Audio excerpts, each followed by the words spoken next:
நகலுமா இல்ல அப்படியே இருக்குமா, இது எப்படி இருக்கு தடவி பார்க்கும். இப்படி தடவும். இது வலுவலுப்பா இருக்கா, சுரசுரப்பா இருக்கா. அங்க இருந்து ஒரு சவுண்ட் வரும், அப்படிலாம் பண்ணாத, எப்படிலாம் பண்ணாத, கையெடு கையெடுத்துரும். படிப்பை நிறுத்தியாச்சு. எந்த படிப்பை?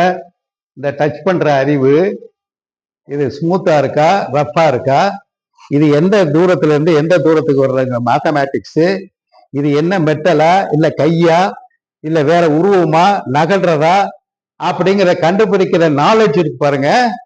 அந்த நாலேஜ் அதுவா உருவாக்கிக்கிட்டு இருக்கிற தடுத்துடுறோம். தடுத்த உடனே வெயிட் பண்ணிக்கிட்டே இருக்கு. நீ அங்கிட்டு போயிட்டீங்களா, திருப்பி அது வேலைய ஆரம்பிச்சிருக்கு.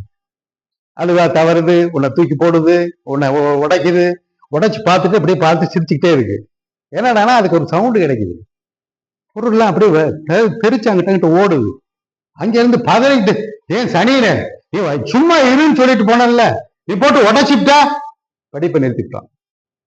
அது படிக்குது, சயின்ஸ் படிக்குது, அது பிசிக்ஸ் படிக்குது. உன்னை அடிச்சு நொறுங்கினால் என்ன போர்ஸ்ல போய் போட்டா அது உடையும் அப்படிங்கிறத அது படிக்குது. படிக்க விடல. விழுந்தா அது எவ்வளவு தூரம் போகும் அப்படிங்கறத படிக்குது.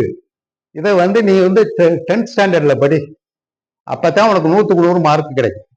அது வரைக்கும் நீ முட்டாளாவே இரு அப்படி நம்மளை அறியாமலேயே அதை படிக்க விடாமல் தடுக்கிறோம். நம்ம குடும்ப முறைகள் எப்படி இருக்குன்னு கேட்டா, படிக்க வைக்கிறது, படிக்கிறத தடுக்கிறது.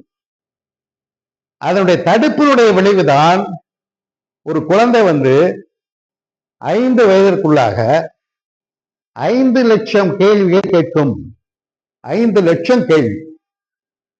எப்படி சார் 5 வயசுக்குள்ள 5 லட்சம் கேள்வி கேட்கலாம் அப்படின்னு சொன்னா, வாய்நாள கேட்கறது